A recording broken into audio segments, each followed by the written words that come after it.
Hello and welcome back to the pinnacle of the European Championships 2018. We're here in the top four. Yes, we are. This is the match that every player works towards this entire year. This is the most important duel that any European player will play in the whole season. You know, if you don't go to Worlds and you're not playing on the final stage for the first place, this is, for most people, the absolute pinnacle of dueling. Yeah. One of these players is going to Worlds. The other is not. It's as simple as that. Yeah, it really is. But what isn't as simple as that is our statistics. So these two players are obviously very skilled. We talked about Luke Parks last round, who was piloting Gouki. He has an 80% win rate. That's just baffling in terms of the actual skill level required to attain such a win rate. And then Nicolas Meyer here, who is also playing against him, he's got a 66% win rate. That's still pretty high. However, he's made it this far. He's having that kind of win rate. An amazing tournament run for him. Yeah, absolutely. There seems to be something exciting going on in the crowd. Not that I know what that is. There's an interesting token booth photo being taken, and that's all I'll say about that. Okay. Tell us a bit about these deck lists, Matt. Are they pretty standard? Are they interesting? Are they, what's going on? Yeah. Looking at Nicolas Meyer, his deck is not particularly anything off the wall, really. He's just playing a pretty standard Trickstar Sky Striker deck. Okay. He does have the 3 copies of Impermanence in his... I was just going to say, those are in the main deck. In the main deck. Other than that, nothing too out of the ordinary that you guys haven't already seen today. Yeah. Or yesterday. And also, Luke, we just saw him in the previous round with his Gouki deck. Yeah. He's done his combo 10,000 times. If you haven't got a hand trap, he's not going to mess it up. That's a lot of times to have done the combo. I'd question his exaggeration. He said it himself. Matt, he said it himself. So, as for the matchup here, the specific matchup between Gouki and the Sky Striker Trickstar, it is favored 59.8% towards the Gouki player. So about a 10% advantage to Luke Parks, plus the additional 14% of it. Well, you don't add percents that way, but he's got an 80% win ratio. He's got the deck advantage in theory, and this is based on 300 and how many games? Was that 301 games? Yeah, between these two decks. So it's pretty solid statistic. Yeah. Luke is probably favored in this, and this could mean that Nicolas is the underdog for this story. But I'm sure that Nicolas has played against many Gouki decks. I know for a fact he did play against one last round in the top 8 against Jake Quincy. He sent him home. Yeah, he sent him home. He's going home. He's going home. All the credit to Jake. He had a great run. He put a lot of work into it, and he knew it was going to come down to either him sitting in this chair or, as we now see it, Nicolas. Yep. So our statistics, although they may be, statistics, it doesn't mean that that's what's going to happen in this upcoming match. The cards could come out in any way. We don't know yet. Yeah, exactly. You have something else to talk about, Matt? No, I was going to talk about the Noble Knight stuff, but it feels like that's a bad time. We can wait till after the match. We can wait till later?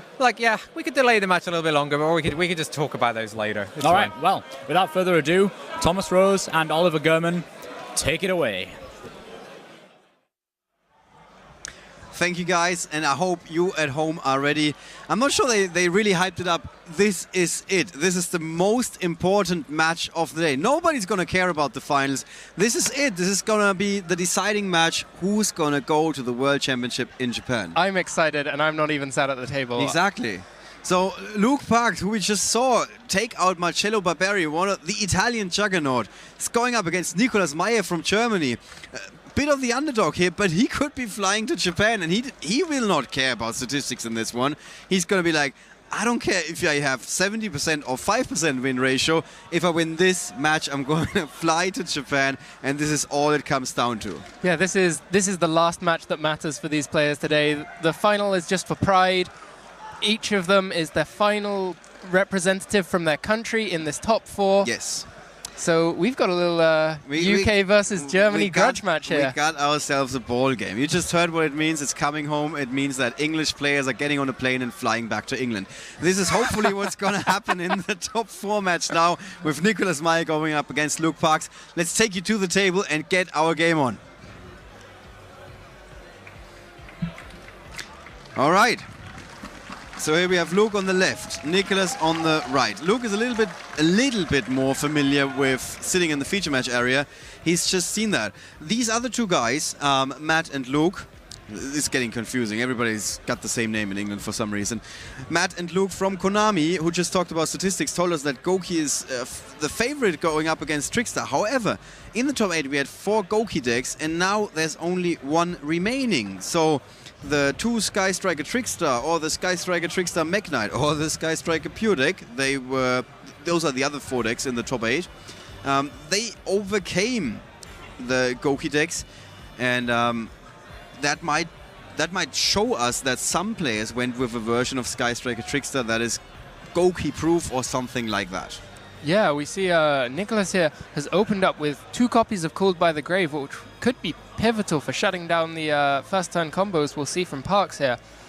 No big play on the opening turn for Nicolas, only Trickstar Licorice in his hand as the monster, so he'll be hoping that those Called by the Graves and the 1 copy of Infinite Impermanence, all 3 set to his side of the field, will be able to prevent Luke from making any real board.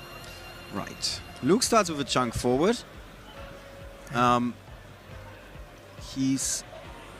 It looks a little bit like he's playing around the reincarnation there with the set card, which is the living fossil.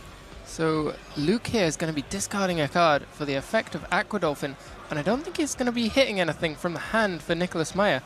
Luke doesn't know, of course, that the interaction he has to play through here is all set to the other side of the field, not actually in hand. It's also a bit unusual. That's not what you usually see. So Luke Parks might be in a similar situation as something we saw earlier, where that was actually Jay Quincy, where Neospace and Aqua Dolphin still gave him a big advantage, that he knew that he doesn't have to play against any hand traps. It's quite the opposite here, because there's something waiting in the back row of Nicolas Meyer. Parks, interestingly, opts to use the 2 monsters already on his field for this first Xyz summon. He could have gone with the Living Fossil to bring back a monster from the graveyard. One of the few ways to get the monster summoned by Living Fossil to not be banished is to use it for an Xyz summon, but instead he opts to go straight for this play. I think for certain here we're going to see activation of Called by the Grave, targeting the effect of Super X in the grave, and also quite likely that the Infinite Impermanence will be used for the on-field effects of Isolde. So there we see the first Called by the Grave, and you mention it. Will Nicolas use the Infinite Impermanence here, or will he hold out for the second effect of Isolde? It looks like he's only activating that 1 card in response to Luke Parks. It certainly looks like it. Do you agree with the play? I think, yes, certainly in the situation that's got to be the correct play. It would be a bit greedy to activate the Infinite Impermanence here. That would be to assume that Luke would have no way to put a second warrior onto the board. Of course, if you take out the effect of... Oh! Now he does. Was that all in the same chain? I'm not sure, because that looked like he was doing that when he was about to put the Called by the Grave to the graveyard. So here Luke will be able to use that Living Fossil, summon out a second warrior. Isolde uses one of the 2 materials to make another copy of Isolde, and then he will be able to use that effect on the field to special summon the Octastretch from his deck.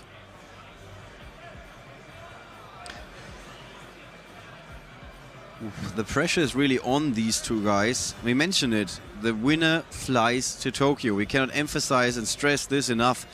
This is more important than the finals for these guys. I've seen a couple of European Championships in my career, if you want to call it that, and the final is always the most relaxed game in the European Championship. I think we've actually overlooked another piece of interaction for Nicolas. He has the second copy of Called by the Grave set to his side of the field, and he'll be able to banish that junk forward in response to the activation of the Living Fossil.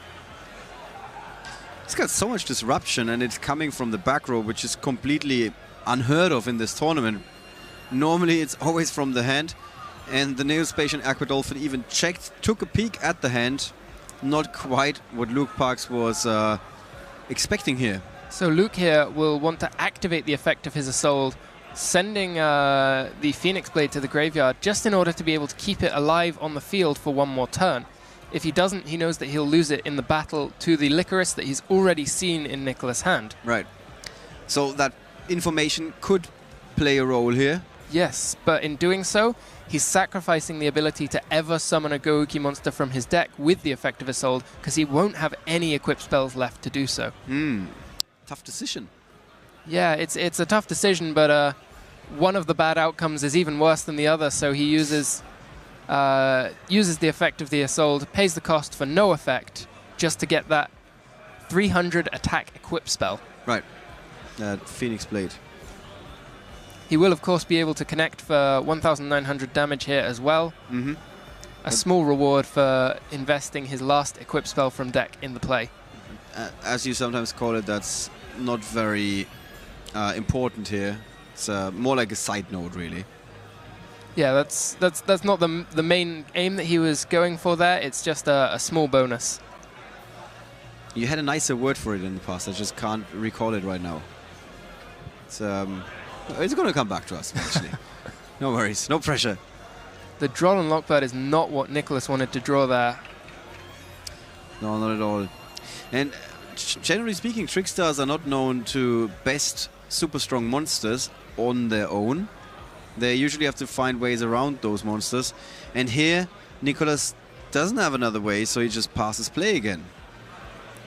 Luke doesn't have anything that he can do here. Yeah, he's got 3 hand traps, which is kind of good news because he's got something on the field. Just goes in there again, and I think that's going to be it. He's just going to pass play again. I don't quite understand how Nicolas is at 4,500 life here. I think there might have been some mistake with the life calculation. I would expect to see 4,200 life Scapegoat for Nicolas. Is a big difference maker here. Yeah, that could be huge. He's going to be taking another attack. That's very likely, and he's not going to mind that. Oh, he even actually tries to stem the bleeding with a Trickstar Licorice in face-down defense position. Luke needs to draw a Gouki monster here, and he's found one. Ooh, that's how you do it. That could really turn things around. There is, of course, a Droll and Lockbird in hand for Nicolas Meyer. He may choose to use that to prevent a huge chain of Gouki effects coming off here, but just having the first one will still enable some new plays for Parks. Yeah. The life points should be 4,200 for Nicolas. That will get corrected eventually. Not sure when exactly, but just for you guys at home, 4,200 is the correct life points at the moment. Okay, so the Unicorn comes out. It will be interesting to see which card Parks chooses to return to the deck. Goes for the monster, and I think that Nicolas Meyer is happy with that decision. Yeah, if he targeted the Scapegoat, it would simply have been chained. Of course, but he wants those 4 tokens, doesn't he? I don't understand if it would have made much of a difference in this situation. I think he's going to be forced to activate them anyway. The Scapegoat will certainly be flipped up, and Parks doesn't really have much ability to deal with monsters, even if they get summoned before the end phase. So whatever happens, we were going to end with just 4 monsters on the field there. Alright, so here's an attack, and Nicolas Meyer is taking it like a man. I think this outcome actually ends up favoring Parks slightly, with lower life points for Nicolas Meyer at the end of all things being resolved, and fewer Trickstar cards left in play. Alright, and here we see the Scapegoat, the big Scapegoat in the end phase. There's 1 custom token. The token just now, those custom tokens just now were the reason why Matt and Luke lost their composure for a second. I'm not sure who it was, which guys were it, but they had a very striking pose for their personal tokens. And I think they will be remembered for a very long time. I worry that there's an element of one-upmanship involved in the token creation. That would certainly be interesting, because that would be a competition on its own. And less people would be watching the finals if that was really going through. Okay. So, Nicolas Meyer trying to rebuild in the most literal sense of the word. Going for those link plays. Whereas Nicolas just drew the Trickstar Licorice that was shuffled into the deck by Parks on the previous turn, which was certainly not what he would have been hoping to pick up there. No, I would be surprised if that was it. But what about those hand traps? We got Ash Blossom and Joyous Spring, as well as Droll and Lockbird. Luke Parks must be feeling quite good about this whole thing. The Ash Blossom and the Joyous Spring might be quite useful. The Droll and Lockbird, much less so. because we can see from Nicolas that he doesn't have any search cards. He would have been playing them already if he'd drawn any. Yeah. Luke at this point is just praying that he can draw into another Gouki monster. He has that starter piece that he needs in the Super X, but it doesn't work properly unless you have another one monster to accompany with it. And Nicolas Meyer is shaking his head. He doesn't seem all that happy here. But for the time being, he's got control over the board. Yeah. Nicolas choosing just to swing in for 5,800 damage here. And close the gap a little bit. Do you think that was the optimal play from Nicolas Meyer here? In a really simplified game state, just maximizing your damage output can be very strong. You need to shorten the game as much as possible and try and put yourself on top in that life point battle. If things get scrappy towards the end, small burn effects from the Trickstars could really come into play. Okay. We saw some opinions on the chat that seemed like he was missing some opportunities here. Could have gone for something bigger, for something better. Either way, he's happy with... Luke has drawn a very good card there in Terratop. Ooh, that's a good top deck. That's a good top deck. Does Nicolas have any hand traps left? I don't know. No, he's completely out of cards in his hand. He's just forced to watch his cards on the field do the dirty work for him, which is Licorice and Topologic Bomber Dragon. So not that much interaction here. And even more, what's even worse for him, Luke Parks knows exactly the options that he has at the moment. So yeah, even with the MX Saber Invoker used previously for Parks, he will still be able to special summon that Terratop and get himself 2 link materials alongside the Gouki Super X. Luke Parks is calculating, basically. He's going through the motions in his head. And I think now we're going to see his play unfold. I don't think Nicolas has any sort of interaction available to him here. So he's at the mercy of Luke Parks, who's not known to go softly on you with his 82% win rate. I think he feels like this is his tournament and he's trying to get that ticket to Japan. So he's going to be waiting a little bit longer until he's coming home. He's first taking a little detour to Japan. But it's too early to tell. Lots and lots of things can still happen here. We're still in game 1. Still in game 1, absolutely. With almost 30 minutes on the clock. I think Luke will want to normal summon that Gouki Super X and start getting his searches as quickly as possible, but it seems like he's going straight for link plays.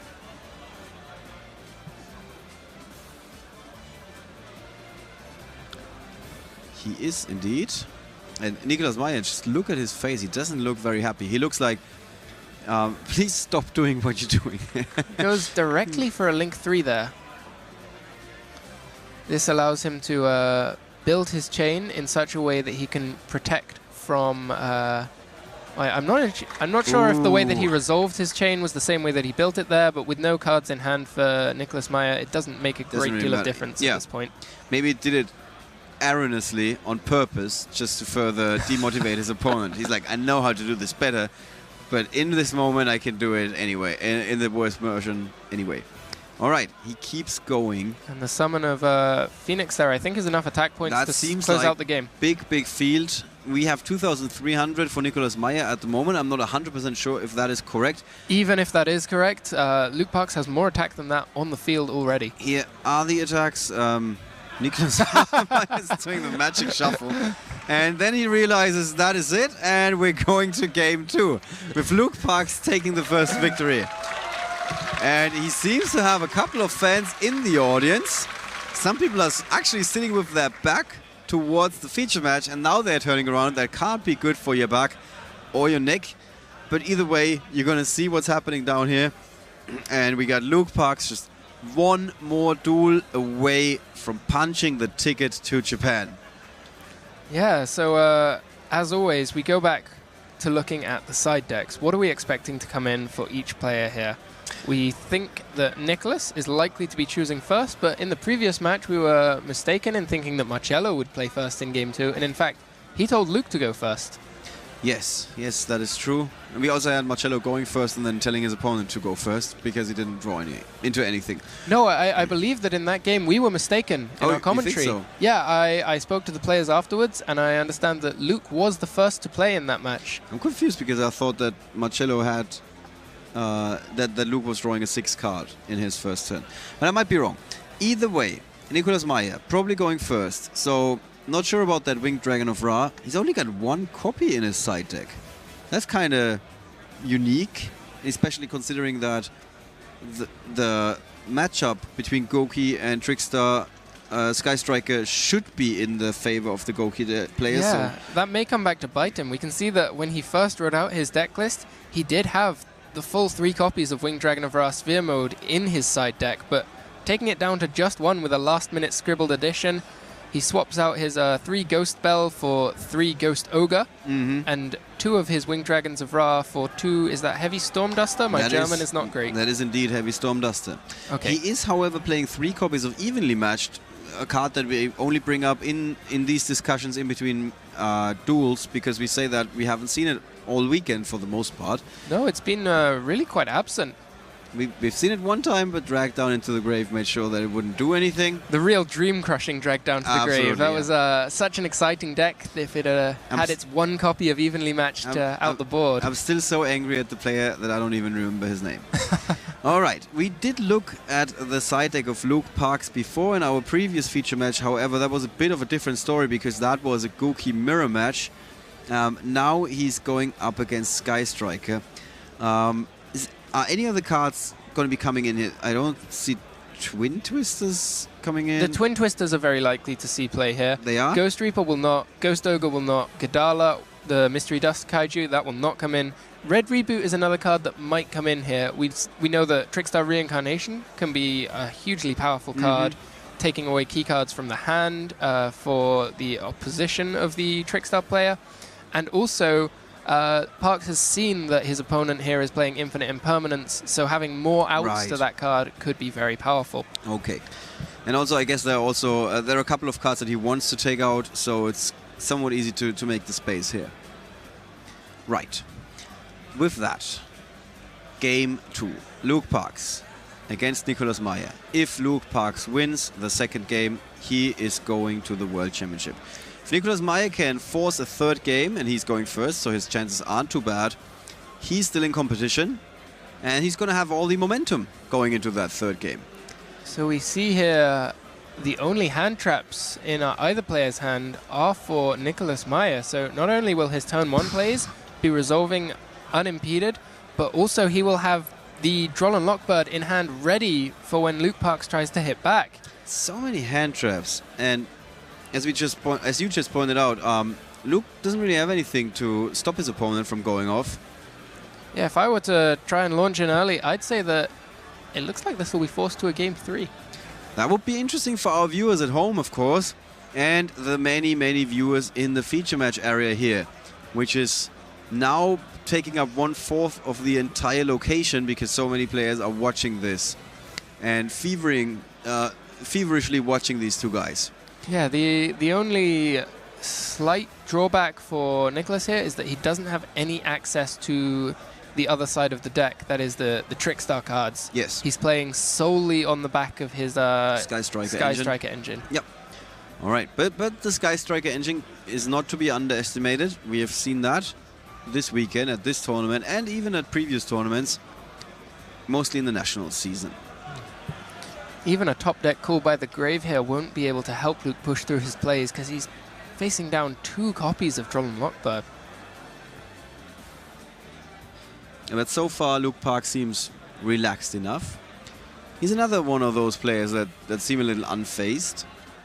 He'll be very happy with his opening hand. He's got 2 extenders in Junk Forward and Super X, so he can start. Now he's got a Marauding Captain on top of that. Yeah, he's got lots of options for fielding multiple warriors right at the start here. But he doesn't know that he's about to get drolled and that he's going to have to wait another turn before really making any impact on the board. So Luke does not start with reinforcement on the army. And that would also be pretty bad because that would set him up for the Droll and Lockbird combo. Yeah, Luke will be saving that reinforcements of the army for later unless it's needed at the start. He's not going to risk losing to a 2-card combo in the semifinals of a tournament where he's just 1 win away from his big goal here. All right, we see the MX Saber Invoker. Seen that card before. This may bait out the Ash Blossom from Nicolas Meyer's hand here. And if he does, then no, instead the Widow Anchor being flipped up. That works. That's an alternative. He doesn't get to take control because he doesn't have enough spell cards in his graveyard. However, he's now got 2 in his graveyard and he's setting himself up for some big plays, possible big plays in the next turn, if he gets to see a next turn, where he then could get the full power of the Sky Striker engine. Yeah, so Parks launching into his backup plan, normal summon on the Suprex to special summon the Octastretch from his hand. It'll be interesting to see which monsters he chooses to link away here. He could use both of his Gouki monsters, position them at the arrow point of Shizuku, leaving the MX Saber Invoker in his extra monster zone. It'll be, if he reads the Droll and Lockbird in hand for his opponent, that will be the way that he can get the most value out of this first turn, because he gets 1 full chain of 3 searches at that point before the effect of Droll and Lockbird comes in to prevent any further searching.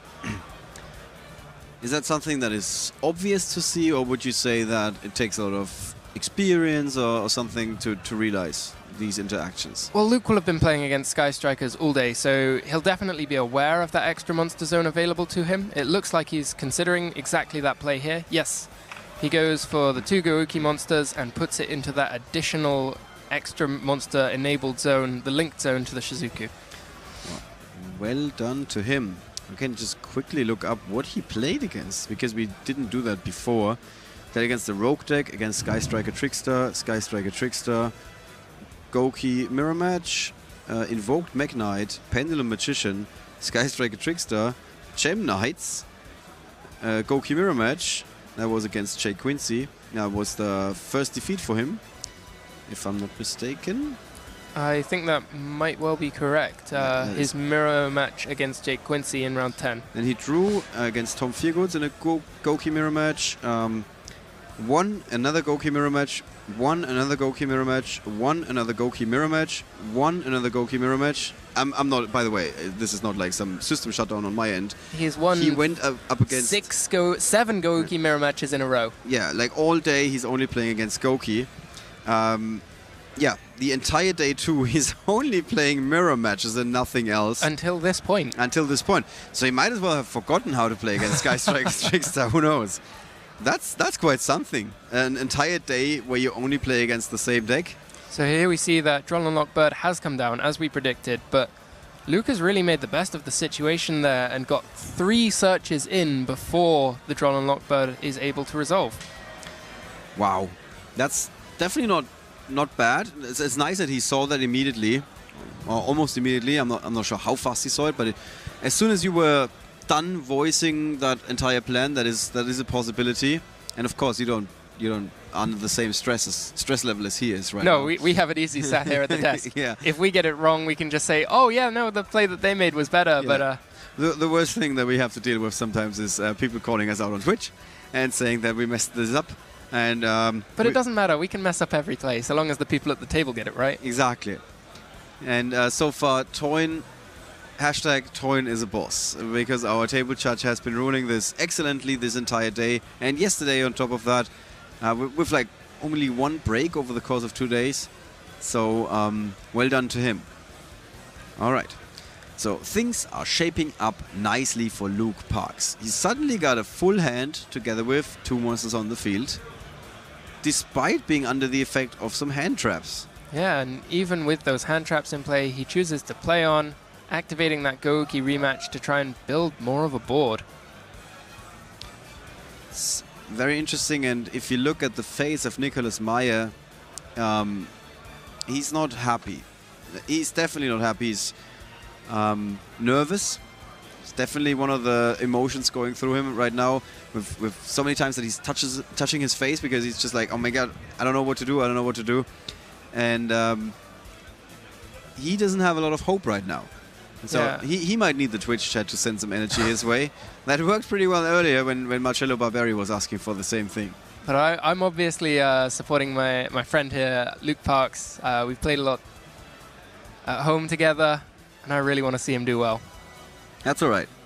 You don't need to be impartial, despite That's some good. despite some people claiming something different. As long as you're not talking bad-mouthing a player, which I haven't experienced yet, we're all good. All right. So it looks like Luke's going to be able to push quite a bit of damage this turn. How is he pushing under a hand trap? That is so unusual. So yeah, it seems like he's chosen to stop advancing his plays at that point, just leaving the Gouki monsters on the field there. And that will mean that whilst they can't resolve this turn, if Nicolas chooses to summon a board and start attacking, the destruction of those by battle will be able to resolve on the next turn. All right. So Nicolas Meyer needs something, and fast. Yeah, this isn't the typical extra link builder fort that we used to, but it's still a little castle. It is. It absolutely is. He's got engage. This first engage will just be for the search, but the one that follows it up immediately thereafter will also pick up a draw as well, which may change the hand quite significantly. Yes. We still see, so far, there is no access for Nicolas Meyer to the Trickstar side of the deck, and he really needs to get there as quickly as he can. And now with the Hornet drones, and he did draw into an infinite impermanence, that as well.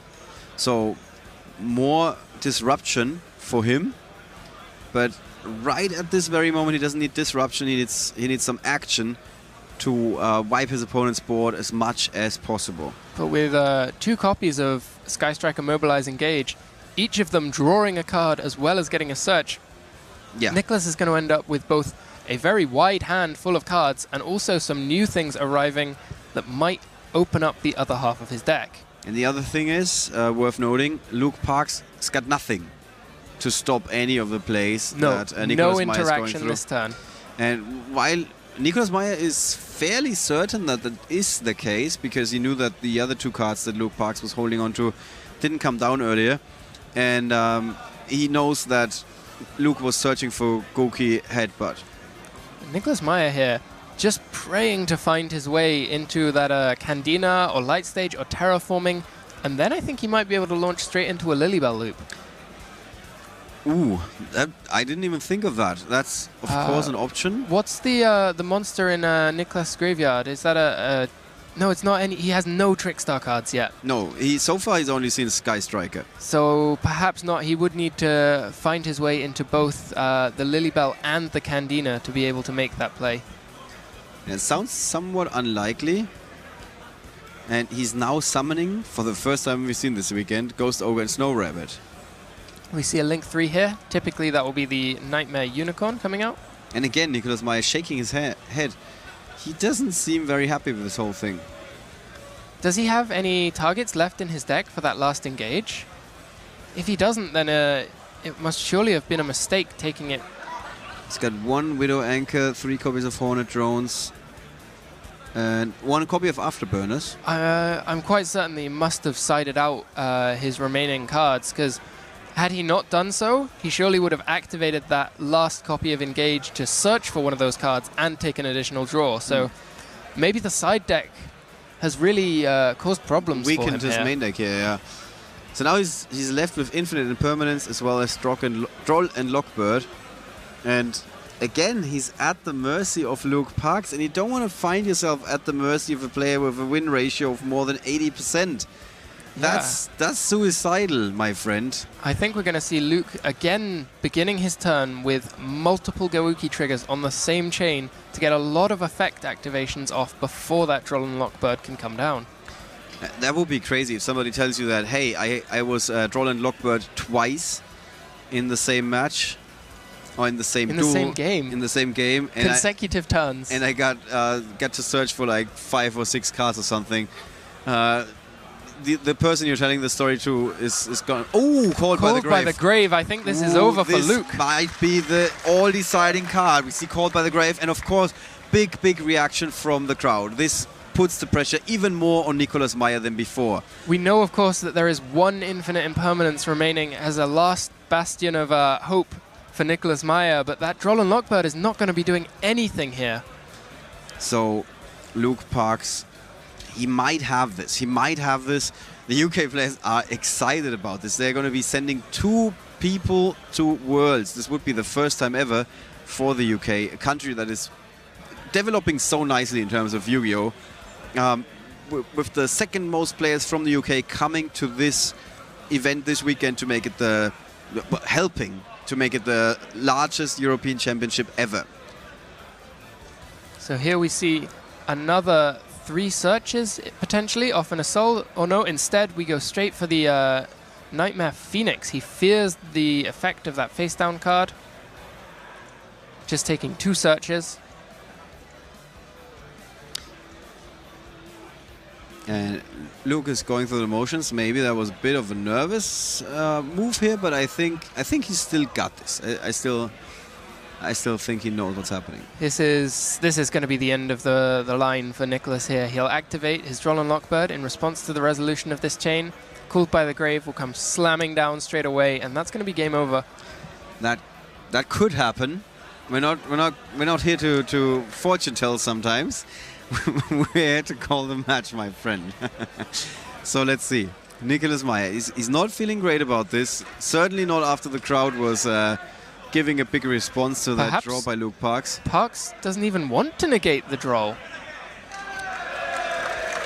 He's finding a different way to victory, possibly. Nicolas Meyer completely stripped of all options. That's enough damage for game. Enough damage on the board. Here are the attacks. Nicolas Meyer is just... And Luke Parks is going to the World Championships. And Nicolas Meyer again is writing down the life points.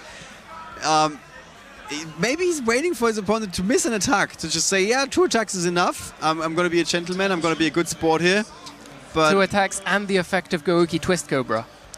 But either way, Luke Parks is pointing it out to him. He's like, yes, I am going to attack with all 3. Yes, that is enough damage. And now we got it. And there's a roar going through the crowd. We see not just players from the UK, but from actually all over Europe, like Dutch guys and Belgian guys.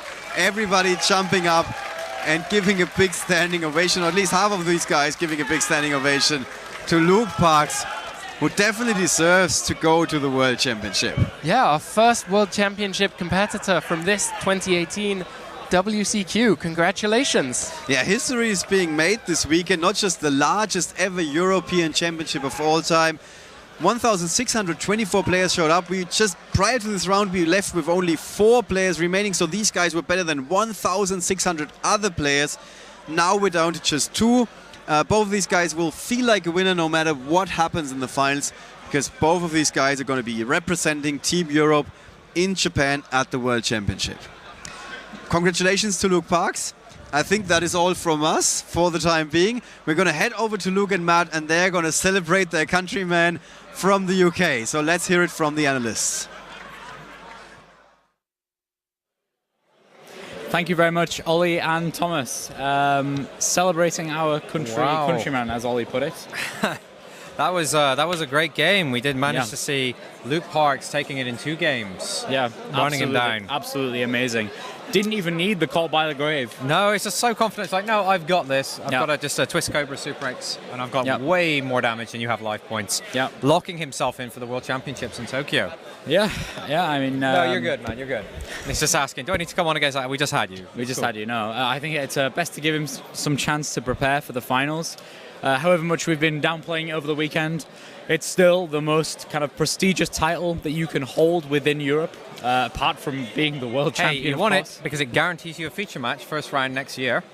Yeah, that's another good point. And ultimately, you want to be the best player in Europe, right? Yeah. Just getting to the World Championships is the big prize that the players worry about. But once you get there, it's like, I actually won the title. I've come this far. Yeah. Why on earth would I not push all the way? Yeah, absolutely. I mean, both of the players will be taking a few deep breaths to prepare for this final matchup. In all honesty, I've seen a lot of the finals be, some of the best games because both of the players are much calmer. It's kind of... Yeah, when the edge is taken off, you're not accidentally knocking your graveyard, and you're not worried about, oh, what if I make this play, what if I make that play? But still, it's a huge game, and it'll be super interesting to see if Luke Parks is able to take it all the way home. Yeah. What's interesting is that we do have 2 different decks in the finals. We do. Yeah, we have Gouki versus the Trickstar Sky Striker deck. So the 2 main decks have made it into the finals. We're not going to see a repeat of the UK National Championships or even the NAWCQ. No. No pendulums in sight. It's just going to be a straight face-off to see who was right. Yeah. Which deck was Absolutely. the correct choice? Yeah, I know that our statistics are telling us that Gouki is favored. Gouki is favored, but that's not anyone. I wouldn't be putting all of my coins on that, and considering we've got to the finals. Like, yeah, there's a slight percentage chance that it's going to go Luke's way. Yeah, exactly. Well, we are very much prepared for the finals here. We just need to allow the players a few more minutes to compose themselves. But in just a few minutes, we're going to be back for the absolute pinnacle of the European Championships to find out who is next to take that crown. We'll see you guys in a few minutes.